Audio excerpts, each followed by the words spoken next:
You can see here that I have 3 stitches that have failed to knit. And I'm going to show you how to fix those. First, I would note that this is not where the needles were down below the top of the cylinder where they fed into the V-cam.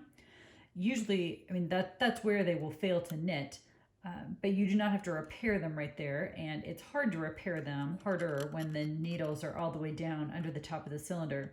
So your first tip is to go ahead and spin the cylinder.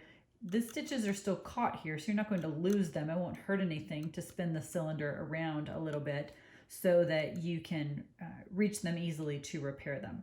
So that is your first tip. To fix them is pretty easy. I am using the loom tool here, which is not the sharp one. If the stitches are very tight, which is often why they drop because the tension was too tight, you might need the pick tool that's sharper to fit down in there. Here's how you do it. You simply pull the needle. This is the first needle that didn't knit. This one did knit.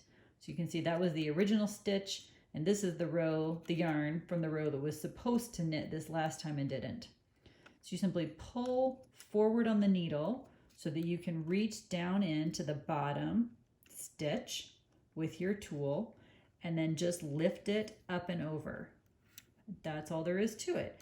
You want to be sure not to catch the needle next to it because you'll accidentally create additional issues.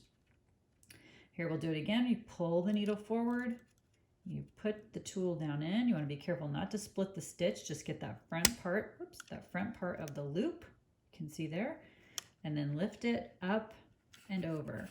You might have to push down on the back of the cylinder, particularly if the stitches are tight, to get it to fully knit. Here, we'll do one more so you can see that brown stitch is the one from the previous row that knit properly. You've got the yarn. The yarn has to be in front of the needle, so if it were back behind, I would need to pull it in front first and pull the needle forward so that you can get down into the stitch. Insert your tool and just lift up and over, just like that. So then the question is, how do you prevent the problem if the issue is that your stitches are too tight, which is usually the case? So one is to add more weight into your cylinder, which will help those stitches knit. Be careful that you don't have too much tension coming off of your cone, the yarn coming off of your cone, or it won't knit. And if you've been tight for a few rows, then when you get to this same section, it could be tight to knit again. So here I have another example of a section that was tight, and I repaired the stitches along here. So now I'm going to continue cranking. Oops. You can see I've got a little bit too much tension on my yarn as part of what's causing my problem here. Okay, so you can see these stitches are starting to ride up right here.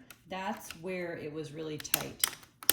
So as that starts to come here to this 12 o'clock, I need to push those stitches down so they're going under the latches. You can see here again, they're really riding up right here.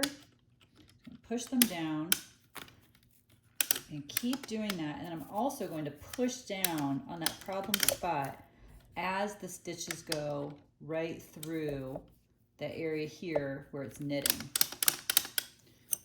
Okay. And you can see I lost the stitches again on this row, so I'm going to stop and repair. And I might have to do that 2 or 3 times to fix that one little area. Once it gets tight, it's hard to loosen itself back up. But after a couple of rows, that will straighten itself back up and be just fine again. I hope that helps. Happy knitting. Visit us at deanandbean.com and please like and subscribe. Thanks for watching.